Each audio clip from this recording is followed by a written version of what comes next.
We need to become participants in a larger being, the larger being of the earth, and understand our role as being one of contribution to the dream of this planet. Like, what is our role to play? These amazing gifts we have, the human species, we have incredible gifts. What are they for? Are they for just us? Or are they to contribute to something that includes the totality of life?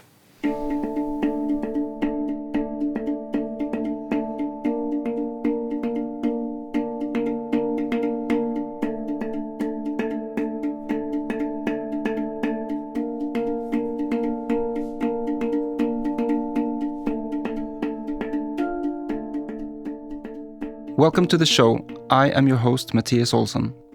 Ordinarily, I work as a filmmaker, now also podmaker, if that's a word. On today's episode, I'll be talking to Charles Eisenstein, a writer and philosopher whose work has meant a lot to me. It was after reading his book, The Ascent of Humanity, that I sort of left the ordinary documentary filmmaking industry and started out in a new direction. In the book, Charles seeks to answer the question, how did we get here to what basically is the tipping point between an alive Earth and a dead one? In attempting to answer that question, he goes all the way to the roots of our existence, as he dissects the story that underwrites that which we call normal, the myth of our time, if you will. I was quite taken with that book, and was very happy when I found out that Charles was coming to visit the community where I live to give a talk at something called the Youth Initiative Program. I went to listen to him speak there and was able to set up an interview with him for the day after. But before we get to that interview, here's a few words from our sponsor, the film platform Campfire Stories. Campfire Stories is a platform for films, mainly documentaries, examining different paths and ideas towards a world in social and ecological balance. You'll find it at campfire-stories.org. The idea for that platform, and for dedicating my filmmaking to serve a more beautiful future, came after I had read Charles's book that I mentioned before. So you can see how close to my heart the interview you're about to hear is. So go check out Campfire Stories, press pause, get out a pen, and jot down campfire-stories.org. See you there after the show. And now, back to my interview with Charles Eisenstein.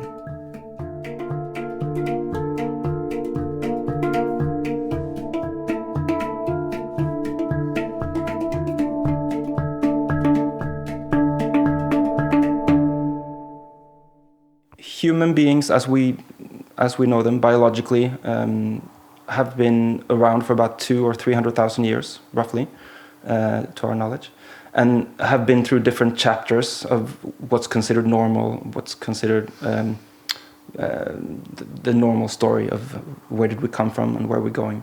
How would you describe the chapter we're currently in, and how would you describe the chapter as you see it that we're entering into? Yeah. So one way I look at human civilization is through the basic stories and myths that operate the civilization, that tell us who we are and why we're here and what's real. And so we are today at the end of a certain story that has carried us for a long time. I call it the story of separation, that holds us, says who we are as separate individuals in an objective world that is outside of ourselves, that does not have the qualities of a self. That's just a bunch of stuff out there that we are forever struggling against the forces of nature, which are random, and the other beings of nature, which are fundamentally our competitors.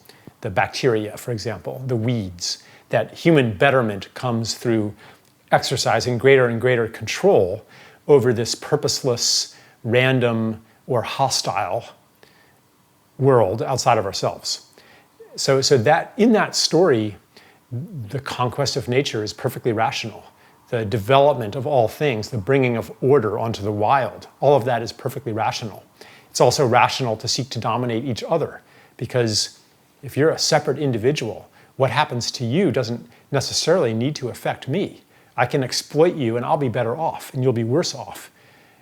That is no longer rational in the story that I think that we are transitioning into, which you might call the story of interbeing, which is more than interdependency or interconnection, although it includes those things too. But in that story, we know that what happens to you, or what happens to the wolves, or what happens to the fish, or what happens to the trees impacts us too. It's happening to us too. Maybe if we pollute the world, we get cancer. Or maybe if we bomb people in Yemen, we have domestic violence at home somehow. Or maybe the influence is more subtle. Maybe if we impoverish the world of nature, we feel bleak, we feel impoverished also. We feel depressed, we feel a lack of meaning. So it could be that the physical health of the world of life mirrors our own mental health, and that you really can't fix one without the other, because it's about repairing the relationships that make us into complete beings. So yeah, I think that we are in the midst of a transition into a new and also very ancient mythology that holds us in a different way, that says who we are, answers the question, who are we, in a different way.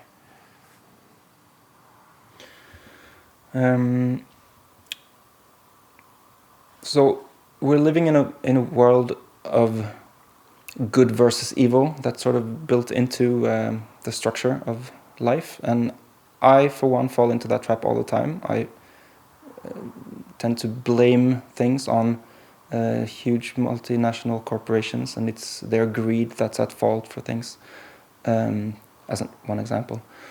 What's your take on good versus evil? Yeah, I think usually the diagnosis of the cause of a problem as evil, that's a way to avoid actually understanding what's causing the problem. So if we blame corporate greed for the problems of this world, I mean, it looks like that. But we're not asking then, where does greed come from? And why are corporations so good at it? Corporations are the most effective way to be ruthless, because most individual people just can't be that ruthless. Most individual people aren't going to walk up to an impoverished person and say, okay, ma'am, you're going to have to leave your child and work in a sweatshop so that I can have a shirt. But when we participate in large structures, we do that exact thing, but it's very diffuse. So corporations are kind of systemically necessary. And the greed, so let's ask, where does greed come from? I think that greed is a response to scarcity. And a lot of the scarcity in our civilization is artificially created through the money system. And we can see that, like everything money touches becomes overabundant for a few and scarce for many, when originally it was abundant for everybody. So, and money is the same way. Like some people have way more money than they know what to do with, and others are struggling just to pay the rent. And millions of people are homeless. So in America, for example, millions of people are homeless, and there are also millions of empty homes at the same time, and millions of homes with many empty rooms. So there's no actual scarcity. It's artificial. In conditions of artificial scarcity, people get greedy because you see around you all of the lack, and how am I going to be safe? If you're in conditions of abundance, you don't have to be greedy. If everybody has enough, then you don't need to keep more for yourself. That's stupid. If you're in an orchard, imagine we're in this orchard full of apple trees, and there's piles of apples all over the place, more than anybody can eat. And here's like this weird guy sitting here, these are my apples, no one can have any. And people are like, so what? There's plenty of apples. Like that person basically won't exist. Like there's no reason to be greedy. So greed is a response to the conditions that we're put into. It's a desire for a kind of security that we miss, because really the security is supposed to come from connections, from a sense of belonging to place, from a sense of belonging to community. And all of that belonging has been shattered by modern civilization. We don't have that anymore. We don't have that fundamental security and fundamental sense of being here and belonging here. So as a substitute for that, we want to acquire power, control, and that's what money really is. It's power and control over the material world. Like that's a substitute for what's missing. So to go to war against the symptom, so greed is a symptom, right? To go to war against the symptom is an endless battle. To go to war against the practitioners of that symptom, the corporations, while leaving untouched the ground from which they spring, that is also an endless war. And you could punish all of the worst corporate offenders, and a new batch of corporate offenders will come up if you don't change the underlying conditions. And that's why I spent quite a few years researching the money system, the economy, and what a money system that didn't create artificial scarcity would look like. And that's maybe a different conversation, but that's the kind of question that we have to ask when we are in judgment over somebody and seeing them as evil. We have to ask, what are the conditions from which that behavior arises? What are the conditions of the greed? Or what are the conditions of the lying? What are the conditions of the hypocrisy, of the narcissism? Like all of these judgments we hold, and then just write somebody off as evil. It's kind of convenient because it allows us to exercise the solution that we're familiar with, which is fighting, destroy something, win. The movies all tell us that's how to solve a problem. And it doesn't solve the problem, it's a trick. If there really were evil in the world, like evil forces controlling the world, and they wanted to control us, the best way they could do that would be to convince us that the problem is evil forces in the world. It's a paradox, because then we're always fighting something and never seeing what's causing the problem to begin with. Now you just basically said that there are evil forces that are controlling the world. Or did I misunderstand? I said if there were. The best way to do it would be to do what is happening. Yeah, if like say I wanted to perpetuate the status quo, right, and prevent people from ever changing things, then I would create conditions where they're blaming each other, where they're blaming bad people for doing it, where the people in the corporations are blaming those ignorant hippies, and the ignorant hippies are blaming the greedy people in the corporations, and the scientists on Monsanto are blaming the ignorant anti-science deplorables, and the Trump supporters or let's say the environmentalists are blaming the greedy, corrupt Monsanto scientists, and everybody is blaming excuse me, everyone's blaming the moral deficiency of somebody. Like that, and they're all fighting each other. Like that's going to perpetuate the status quo, because the spectacle and froth of that fight distracts attention from these deeper questions of where the greed, where the hypocrisy, where the lying, where does that come from? What has to happen for you to become a person who does that? Or have you never done anything like that? Probably if you're like me, you have. And so then a response, instead of punishing, would be curiosity. Like, why did I do that? But not as in, why did you do that? But why did you do that? then what happens is we don't know what to do. Like when we see the deep systemic origins of what we call evil, and we see that fighting isn't going to solve the problem, we face a dilemma. We face unknowing. We don't know what to do. That's really uncomfortable. But it is actually a step forward. Not knowing what to do and knowing that you don't know what to do is much better than thinking you know what to do, but actually perpetuating the problem.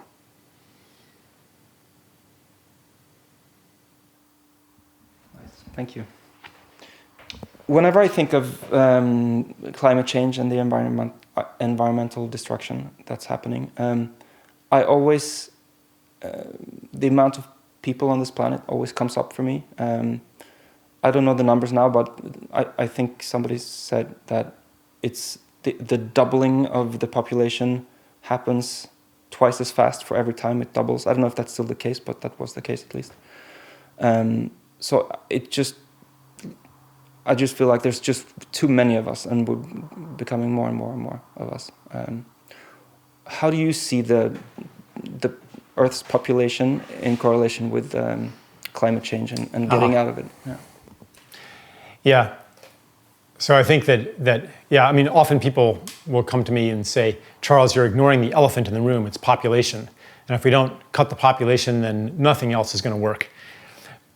And I think that is another escape into kind of a false solution that allows us to practice the things that we are already good at.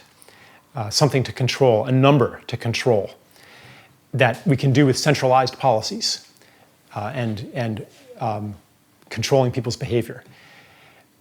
So I looked into this, and what I found, a few things. One is that if everybody lived the lifestyle of the average El Salvadoran, then 8 billion people is sustainable.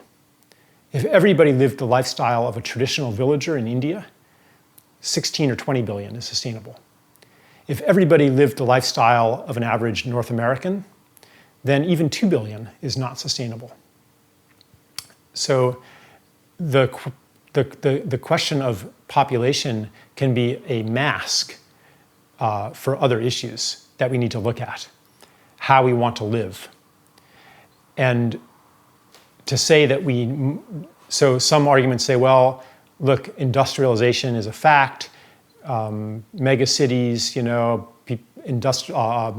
growth, more and more people having cars, therefore population levels are unsustainable and we need to reduce the population. That takes for granted a certain model of development. And I think that's what we need to question. We need to question, is urbanization an inevitable trend? Why is urbanization happening? Why are people wanting to leave the land in such great numbers? Is that because human progress and human betterment is a natural progression from the soil to the machine to the world of data? Like, is that our destiny, to become more and more disconnected? Or is that simply the model that we've developed in the West and the story that we've had about ourselves? Are there maybe other models of development that actually meet real human needs more effectively? I think there are.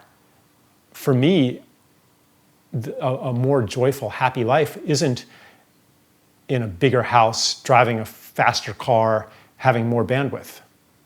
In fact, I'm moving in the opposite direction. I spend the summer at my brother's farm with my feet and hands touching the soil, doing labor. And a lot of people want to simplify their lives because they've recognized that even the peak of quantitative development isn't really what they wanted. It's another substitute for something else that's missing. So to return to population, we need to begin asking different questions. And also I will say that population growth is leveling off quickly. And probably we will peak at maybe 10 billion, 11 billion, and then the population will slowly begin to decline. Many countries, almost every developed country has a birth rate of less than the replacement rate. In many countries, much less. You need about 2.1 children per woman to maintain a steady population. And in many countries, like Germany, I think it's maybe 1.5 or something. Japan is 1.4, 1.3. I mean, there's a lot of countries that have, even China is less than 2. India is quickly going that direction. More and more countries have rapidly falling birth rates. So it takes a long time for that to result in lower population, because at the same time, life expectancy in many of those countries is rising. But the rise in life expectancy is flattened out too in the developed countries. And in the United States, it's actually showing signs of declining now, life expectancy. So I don't think that population really is the elephant in the room. It's a kind of it's a red herring, a distraction. Still, it's nice to hear. But yeah, it's declining. but you know what? Like, so then we can ask different questions. Not like what's a sustainable population, but what's the ideal population? Like, I think I would prefer a world with maybe only 2 billion people, because I like to be out in nature and, like, you know, not be stumbling over a whole bunch of other people who want to go to the same waterfall. Like, I think that there are other reasons why we might want a lower population. And that, over a long time, I think becomes a general conversation and culture, a collective culture of humanity. So that's a different conversation. Right. Yeah.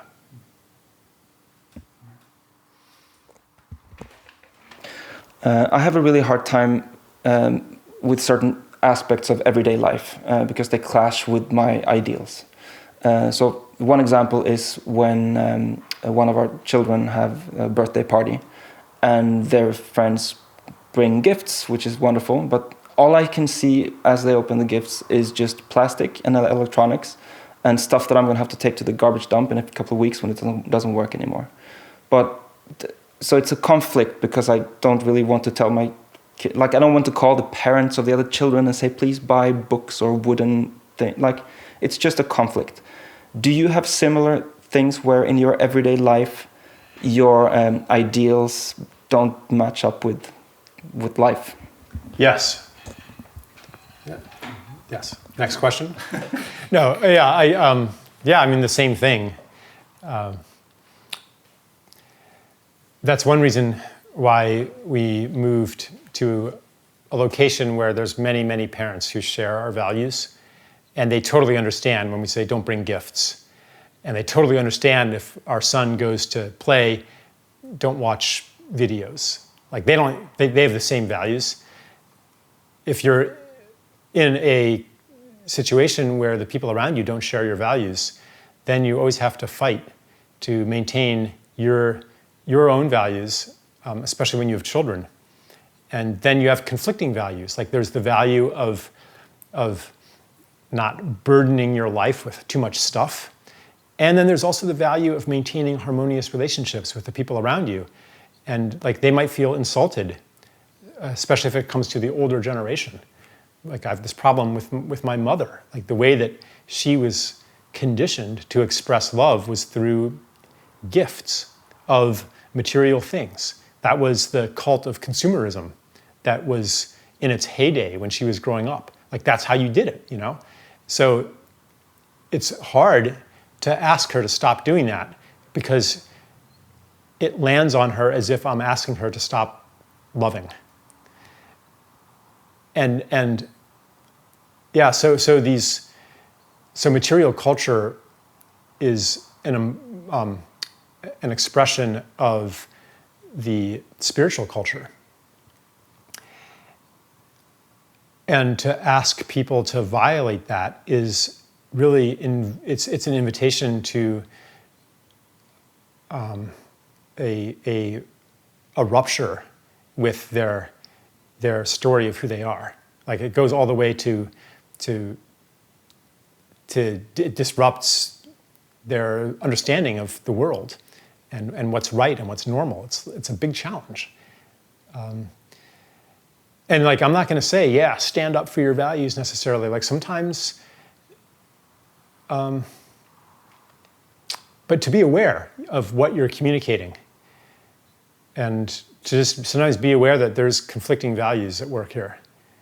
And sometimes it's better to just eat that birthday cake, because it's just, as the saying goes, when in Rome, do as the Romans do. There's a kind of a respect. If you go to somebody else's culture, you don't just say, well, I'm going to do things my way. But you listen, you observe, you learn a bit about the just like you learn a language, etiquette is another language. And the way that we handle material culture, that's another language. So I don't think there's an easy answer to that. But in your everyday life, like, are there other examples where you're like, I don't know what they might be, but things that you come across often that's like, I wish I didn't have to do this, but I have to, or I feel like I have to. Any other? Well, like for example, I do a lot of speaking, and often they ask me to sign a contract. So really, when you're signing a legal contract, you're basically saying, we agree that if we disagree, we will call upon the state, which will enforce our agreement through threat of violence. Like we're basically putting our trust in the violence of the state to settle disputes. I don't want to do that. And realistically, like it's probably we're not going to sue each other, but it's a ritualistic statement so like I try to avoid signing contracts. I don't like the reality that I'm affirming through that ritual. Rituals draw their power from the story that contains them, but they also give power to that story. Every time that you sign a contract or even like use money or go to a medical institution for treatment, you're reaffirming the reality and the power of these institutions. So, okay, but then again, like I have work to do in the world, and the person asking me to sign the contract, they have fear. They have a organizational policy. And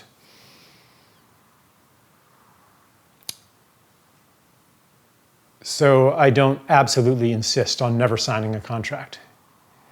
But I often, I'll sense into the situation, and maybe I'll just bring it up, maybe I'll ask, hey, do you really need me to sign this? Or I'll at least illuminate what's going on here. Depends on the situation. I'm having a hard time watching the news. Whenever I watch the news or listen to the radio, I feel depressed, and I feel like there's nothing I can do anyway. It doesn't matter what I do, whatever I try to do, it doesn't have any effect. So I've stopped watching the news. Well, it still seeps through, of course, but I'm trying to not watch the news so much. But then I feel bad about that. I feel like I don't care or something, but I do. But it's a strange. I'm having a hard time with news, basically. What's your relation to news? Sometimes I go on a news fast, and I don't watch any news at all for months at a time. Almost a year I went without watching the news. And when I do get back into the news, there's an addictive quality to it.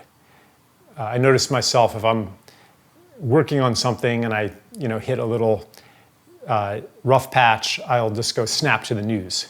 So that feels like it has an addictive power. So I don't trust it. And I don't trust the reasons that I give myself why I'm doing it, why I think I should be informed. For me, reading the news, it's a certain kind of mental food or a psychic food or a drug that is part of a way of being, a state of being. Different kinds of news are part of a different state of being. Mainstream media brings me into, actually my system is very repellent of mainstream media. Like I really can't even take it in without feeling sick. But if I go to like left-wing media or right-wing media even, it brings me into a certain state of being.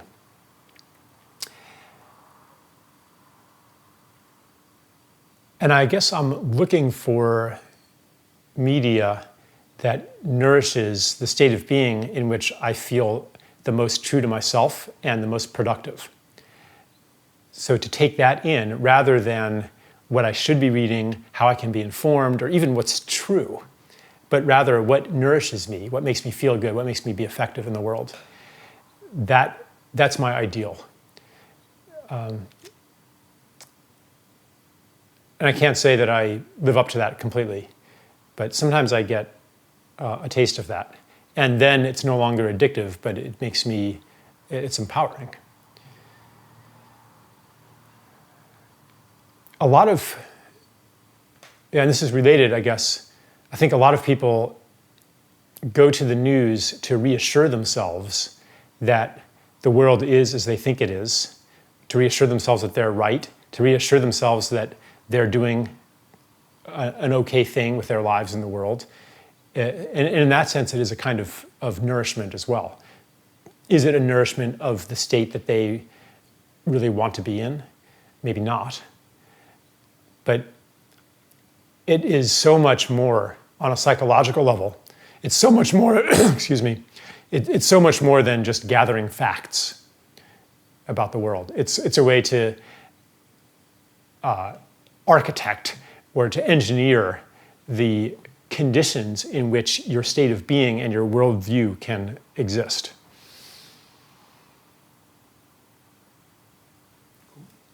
And I'll just say, like a lot of the, like you talked about, like feeling despair, like depressed or helpless, watching the news. Yeah, I mean, because there are these, big events going on, and the meta message is that you can't do anything about it. And even if you're offered something to do about it, it's very trivial. Like you vote for somebody, or you maybe sign an electronic petition, or even if you go out into the street and protest, like you're just one person out of millions of people, and the protests don't seem to change anything anyway. So the meta message is, for most media, is that things are terrible and there's nothing you can do. Because the worldview or the theory of change or the story underneath all of this is that, again, you're just a separate individual. So when you accept that, nothing you do really matters. Therefore, the macro view of faraway, distant, important events happening, that contributes to that feeling of powerlessness. The message is, yeah, this is happening, Russia did this, whatever, Israel did that, and you're just sitting here, you're just one person, and your only act is to be informed. But what are you actually doing to change it? Anything that you can do, I mean, with a few exceptions, like me, like I could theoretically write an article about something, and even, like I'm not actually like that huge a public figure, maybe a few tens of thousands of people will read it and probably nothing will change then either. But for most people who don't even have that, like what you can actually do, rationally speaking, can have no possible impact on any of these big events. So yeah, that's why I think it's really important to embrace a different understanding of how change happens in this universe that doesn't depend on the force that you can exert on the world, that validates the small actions that operate on reality in mysterious ways that defy conventional causal thinking. And that's a whole other topic that I maybe won't go into right now, but you could ask more about it, or we can move on. Yeah, you spoke about that yesterday, and I filmed that, so I can cut to that. I'm going to step out here for a moment. The background story here is that the day prior to this interview, Charles had given his presentation at the Youth Initiative program, and he had spoken there of another way of envisioning a theory of change in the world, and that's what I was referring to when I said I filmed that yesterday. and I'm going to actually cut now to that, what I was referring to. So we're going to step into Charles's presentation at the Youth Initiative program just for a little bit, so that we can hear more of what he means when he talks about the fact that change doesn't necessarily happen the way we think it does, through force, through whatever force we can muster to make things change. He'll give a beautiful example here. So let's listen in. Who do you think, for just take an example here, who would you say was the most influential, important person in the history of South Africa? Most people would say Nelson Mandela. And I understand that. But what if you ask, well, how was it that he stayed peaceful throughout all those years in prison and didn't come out of that wanting blood revenge for what happened to him and his people? What gave him that resource? I don't know the answer to that, but I imagine it could have been his grandmother. Maybe it was his grandmother who gave him so much love and so much wisdom when he was a child that he was able to hold that through decades in prison. We don't know. I mean, maybe some people know more about him than I do, but it could be that. So then, who is the most influential person in the history of South Africa? It was Nelson Mandela's grandmother. And what that means, and that's an example of the mysterious pathways that every action ripples out into the world. Every action. In the story of separation, no. Some actions are totally wasted. What if your heart calls you to care for dying people in hospices, or homeless people, or handicapped people, and you cannot say how this is going to change climate change or any of the big social issues in the world. And your heart says, but this is important. And your mind says, how could it be important?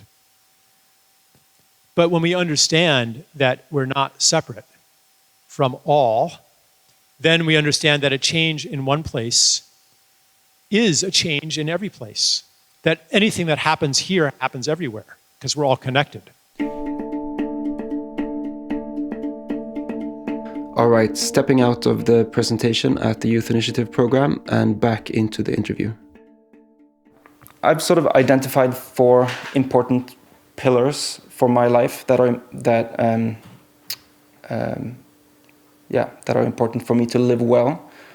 3 of them I know I have a pretty good idea of how to put into action. The 4th one I have no clue. So I want to ask you about the 4th one. So the pillars are contemplation, action, grief, and celebration. And so grief, I guess it relates to watching the news or getting information that tears me up inside or makes me feel sad or upset or angry. But I don't know how to deal with it in a constructive way. What's your relationship to grief in that sense?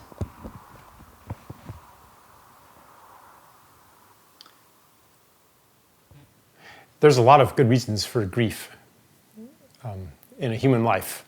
The things that we lose, the things that we never get to experience, the choices we make that cut us off from a whole other set of choices that we could have made.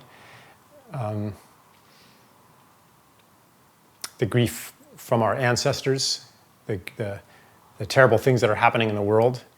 Like, usually we have some kind of boundary that keeps us from feeling all of that all the time. But it's still in the field and it's still part of us. And sometimes it's necessary to go there and to have, not all the time, but to have some moments where we're really feeling the pain of all things, or holding that pain for a while. And I think that our culture doesn't really offer opportunities for grief. especially grief that's publicly recognized, that's shared with other human beings. That's a lot more powerful and a lot more cathartic than just crying on your pillow. So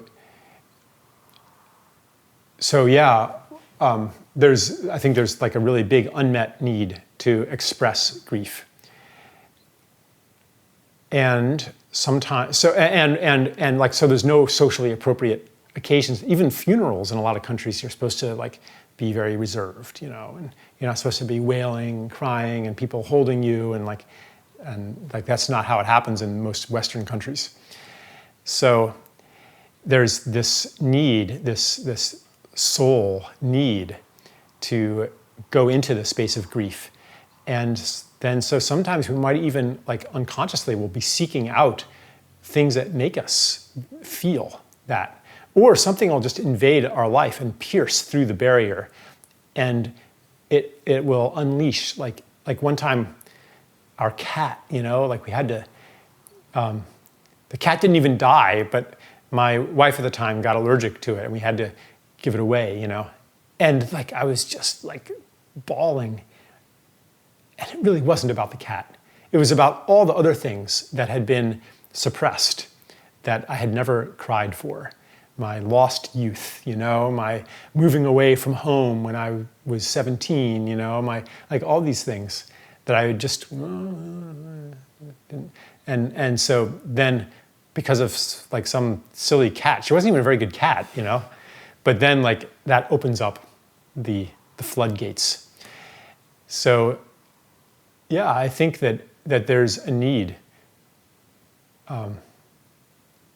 to encounter these things that pierce the cultural barriers to really feeling grief. Sometimes I even think that really outrageous events are generated by the collective psychic need for those events. In the United States, it's school shootings. Some guy goes in and shoots a bunch of 6-year-olds. And there's just no way you can fit that into a story that all is well in the world. It's just so confronting. The defenses do not stand up against something like that. So yeah. It's actually, you mentioned another pillar of celebration. Grief is, for the need to grieve to be fully met, it has to be done in community. It has to be done to a witnessing. And the same is true of joy. And that's what celebration is. Just being happy and celebrating in your kitchen with a bottle of champagne all by yourself, that's not celebration. We have a need to be witnessed in our joy just as we have a need to be witnessed in our grief. It's supposed to be public. Otherwise, it's never fully real because we're not separate individuals. And the grief and the joy, both, they have not just a psychological purpose, but they have a social purpose as well. And if they don't meet their social purpose, they will be stunted in the individual as well as in the society. Thank you. All right. In The Ascent of Humanity, you wrote about technology, and I'm going to paraphrase, but something about the fact that we're blinded by the promise of technology and that it hasn't delivered. At the same time, so I agree with that, but at the same time, I get really excited when I hear about a boat that's built specifically to clean out plastic from the ocean, or some other technological advance that will help clean up our mess. Yeah. What's your take on that? Or how do you think that technology actually will help get us out of this mess? Or do you think it will help? I mean, what is technology? Technology is, you could say, on one level, it's just the way that we interact with the material world. Every culture uses technology. So it's a question of what's the purpose to which that technology is dedicated.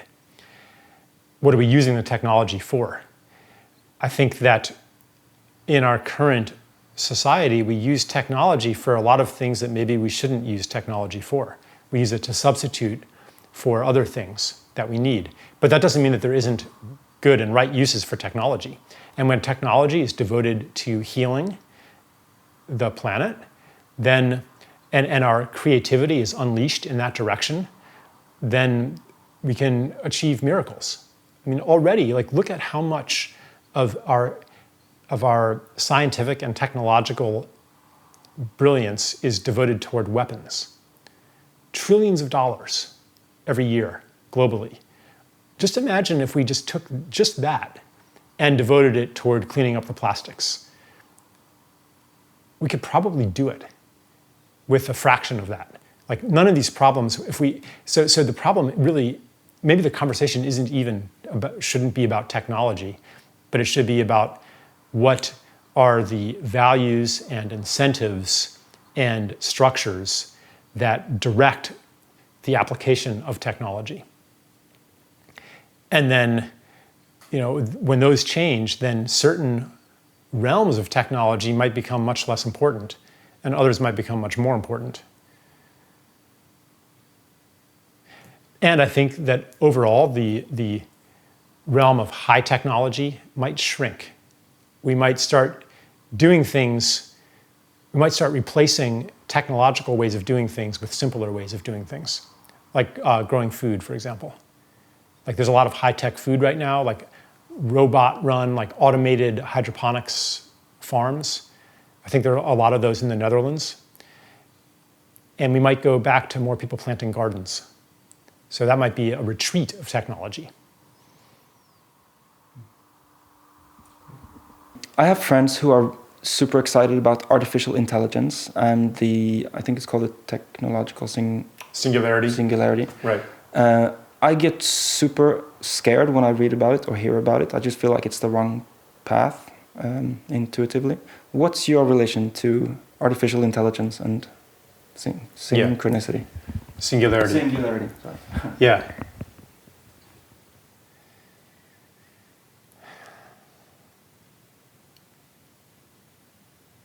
Okay, this is a little complicated.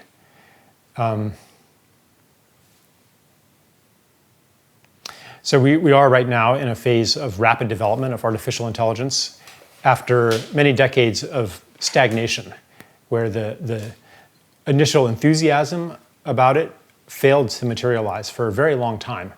Now there are significant breakthroughs in machine learning. So there's like a new wave of enthusiasm that, maybe we are going to have machines that are as intelligent or more intelligent than human beings. I mean, already they're way better at playing chess and other games. So the danger here is that, so I do think that artificial intelligence has a proper domain of application. It's very good at solving quantifiable problems where you can convert the situation into numbers and where the solution is also reducible to numbers. And as we become able to convert more and more situations into numbers, the more like face recognition, for example, like if we can reduce faces to a data set and then assign a problem to the AI, it can perform face recognition. It's getting much, much better at that. So there's a lot of obvious dangers that people write about. On a more subtle level, the danger is that we begin to believe that every problem can be reduced to data, and that the best way to make a decision is through quantitative methods, that the solution can be also framed in quantitative terms. Once we accept that, then why not let AI solve every problem? But what I've been noticing is that in our society, even as we achieve more and more of the things that we can quantify, we are losing the things that are qualitative, things that cannot be converted into data. This is a danger, especially in the environmental movement, where the things that we don't measure or can't measure, those get secondary status in a data-centric, carbon-centric model of how the planet works.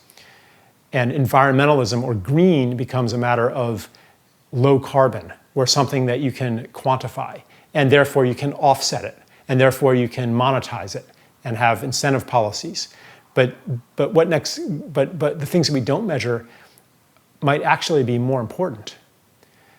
Just like the things that we don't measure in GDP might actually be more important to human happiness. So we could have an AI that runs the whole economy to maximize GDP, and it might work. Even at the same time, we might have rising levels of depression. And can you quantify that? Well, maybe you could try to quantify it and have everybody fill out a questionnaire. And so then the AI tries to create systems where people are less depressed. But what it's actually doing is creating systems where the answers to the questionnaire are different. And is that really going to capture psychological well-being? Or could you have a situation where, like if I were the AI, one solution would be to set up some kind of system where people feel compelled to write the correct answers. From the AI's point of view, problem solved. And in fact, we get a little bit of that because we're so conditioned to providing the right answer. Like we already have a system in place to do that. It's called school. So the danger, like just to repeat, the danger is that it draws us even more into the belief that the way to live life, the way to engineer a good society is through better management of data. And that is dangerous because it focuses all of our attention on the things that we can quantify and causes us to neglect even further the qualitative dimensions to life. Like, can you quantify beauty? Can you quantify intimacy? Can you quantify authenticity? Can you quantify joy? Can you quantify spiritual enlightenment? If you cannot quantify these things and you run the world with an AI, you're going to get less and less of these things. We already are seeing this. Already seeing less and less of these things, not because the world is run by an AI, but it is run on a quantitative basis. Like everybody wants to bring science into their decision making, but really the mother of all quantitative systems for running the world is money, which reduces a million things to just one thing, a million values to one thing called value. It converts the world into a quantity. So AI essentially is just like another way to do that. So the important thing with AI then is to recognize its limitations and to prevent the quantitative tools from usurping the rulership of qualitative values, of human values. They must never become the master. They should only be a tool that is governed by our spiritual values and put to work for those values. And yeah, we just have to really remember that anytime we quantify anything, something is left out. Even what's left out could be things that we could quantify, but we decide not to, because those aren't important, we think. Or they could be things that are too hard to quantify, or they could be things that are fundamentally unquantifiable. Otherwise, we're going to have a world that has more and more of everything we can measure, while the interior, the meaning, all drains away, and we have a cold, hard shell of a world.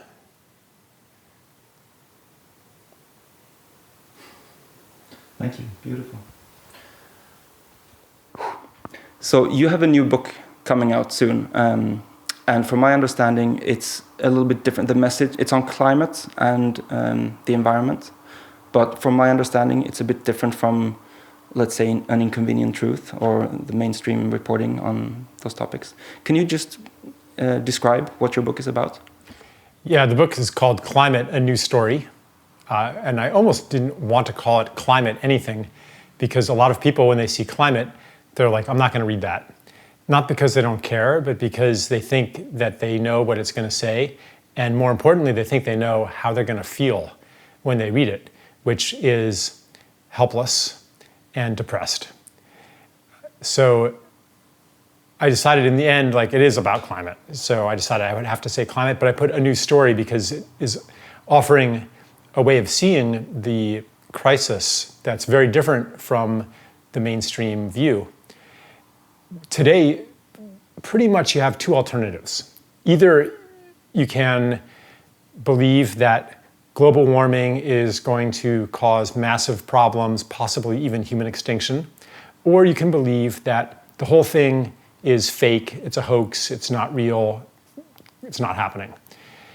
And I'm offering something that's kind of, you could even say, outside that entire spectrum, which it's a little risky for me. I feel kind of vulnerable doing it because in a situation of polarized opinion, everybody's looking at the issue through the lens of which side are you on. So if you don't fit their side, they think you must be on the other side. And the idea that both sides share hidden assumptions that are actually at the root of the problem, that is just not, on the menu of possible opinions. So that's where I'm coming from, offering. Yeah, it's a new story. So I do think that there is a serious ecological crisis. Part of it is a climate crisis, which means changes in the persistent patterns of precipitation and temperature around the world. I think that one of the main points of the book is that it's a mistake to put all of the emphasis on greenhouse gases, and that we need to put more emphasis on the role of ecosystems, really the role of life in maintaining a healthy biosphere. The idea is that life itself creates the conditions for life, that the forests and the wetlands and the fish and the insects and the soil, these are all organs of a living being. That if we continue to degrade these organs, even if we cut emissions to zero, the climate is still going to get more and more deranged. And the result may not be human extinction. It may not be anything measurable for human beings. We might continue to have economic growth and plenty of square feet per capita and higher and higher bandwidth and 5G and 6G. Like, we might have all of that in a concrete dying world. And so part of the book also is saying we need to orient toward love and not self-interest. We need to become participants in a larger being, the larger being of the earth, and understand our role as being one of contribution to the dream of this planet. Like, what is our role to play? These amazing gifts we have, the human species, we have incredible gifts. What are they for? Are they for just us? Or are they to contribute to something that includes the totality of life? So I see the climate crisis as an initiation into a new and ancient relationship between humans and the rest of life. So in the mainstream version of how things are, there are things that a regular person can do to quote unquote help save the planet. We can switch to an electrical car or get rid of our car and take the bus. We can buy organic food, switch to a vegetarian diet. We can recycle. There are these things that that are okay and we can do to help. But from your perspective, do you have anything else to offer that is easy for everyday people to do in everyday life to help change the situation? Yeah, so I think all of those things, recycling and using your bicycle and using less energy, like I think those things are helpful, even from my perspective that de-emphasizes greenhouse gas emissions. But I think that when we come from a planet care perspective, then the scope of our helpful actions widens. So one thing that becomes very important is to take care of land, to take care of soil and to take care of water, to plant trees and to take care of those trees. And to, if you have some land, then to create habitats there for the birds and for the butterflies, to make sure that soil is never exposed to air, but always has something planted there, cover crops there, something growing there, so that the water can be absorbed down into the ground and not just run off into the rivers, causing floods, and then it's gone. So it doesn't get to evaporate and make clouds and cause rain. So then it causes droughts too. Like, so to take care of the water. Like this is the direction we need to go, into a stance of mutual care for the earth. Like, that's the mentality. And from that mentality, see, like, there's a kind of a helplessness built into what you can do about climate change in the dominant narrative, because no matter what you do, like, yeah, you can ride your bike, but what if somebody else buys a BMW? You know, you can recycle, but what if somebody else, say in Asia, is making mountains of trash? It doesn't matter what you do as one little person, because when the problem is framed globally, and the climate narrative as it stands is framed globally. It's total atmospheric levels of greenhouse gases. So no matter what you do or don't do, somebody else can offset it, positively or negatively. But when we turn toward earth care, then, and your focus is on some being that you love, or and seeing land and seeing place as a being, and people too, like that's part of earth care also, then you don't need to frame it in global terms anymore. I think that save the planet is actually not the right motivation. The right motivation is find something you love and take care of it. Expand the scope of your love to include not just human beings, but to include places, to include species, to include even individual trees or a little forest that you love. And now they want to build a road there. Protect that. Protect that river. Protect that stream. Protect that even small place. So it's the embrace of love and the expansion of love that motivates the actions that then, yeah, in the end, they add up to global impact. But you don't have to have a global causal framework to motivate it. All you have to do is love something. You don't have to believe in climate change. All you have to do is believe that, yeah, I want to take care of this woods where I grew up. I want to take care of this bay where I used to go fishing as a kid, and now the fish are gone. Where I used to collect seashells, and now I don't see any seashells anymore. I was just on vacation with my wife, and her family where she grew up, and when she was a kid, they would go on the beach and there'd be all these shells. They would collect the shells. You can still see people's shell collections. And now the beach is just sand. There's no shells anymore. Maybe old broken ones from years ago. But you can't find like big conch shells, and they're gone. So that's a more tangible kind of care that calls to us, where we don't have to accept scientific consensus as much, at least. So, yes. So a love-based, care-based narrative, I think, is empowering on a personal level.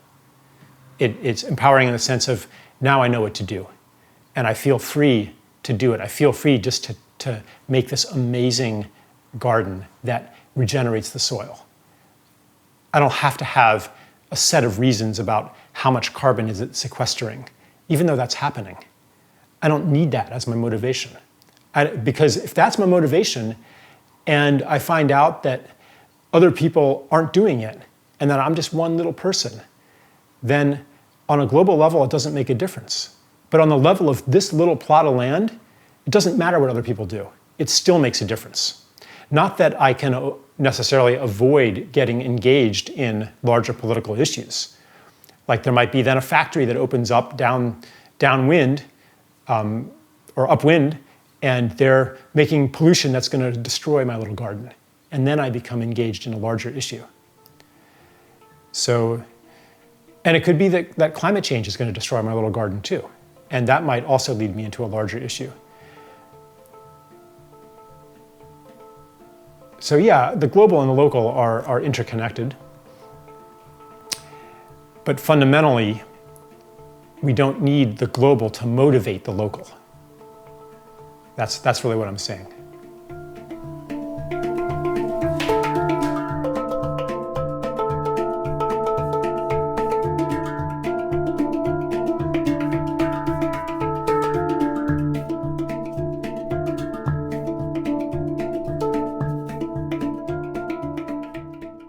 The music in this episode comes from the duo Hang Massive. Check them out at hangmusic.com. This show is sponsored by the film platform Campfire Stories, with films that are disconnected from the mainstream but in tune with the zeitgeist. Campfire-stories.org.